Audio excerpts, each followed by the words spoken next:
Dans un conflit de couple qui dure, c'est le conflit qui dure, le but du jeu, c'est déjà de savoir si les deux partenaires ont envie d'en sortir.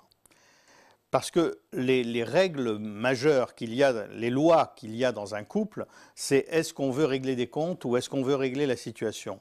Tant qu'on veut régler des comptes, c'est perdant-perdant pour les deux partenaires. Aucun des deux partenaires ne peut avoir d'ascendant sur l'autre. Ils vont perdre tous les deux.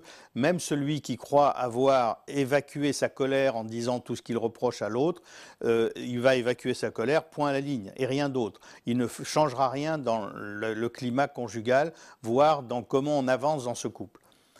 Si par contre, après un conflit, parce qu'il y a eu un événement, une infidélité par exemple, ou autre chose, on a envie malgré tout, on tient à l'autre et on a envie de régler le problème, et non pas régler les comptes, à ce moment-là, on va tenter de régler la situation. Et pour régler la situation, contrairement au règlement de compte, on va entendre ce que l'autre veut nous dire, en tenant compte de ce qu'on a envie de lui dire. Et si on tient compte des deux éléments, petit à petit, c'est la politique des petits pas, on va pouvoir modifier les choses pour que progressivement les choses changent.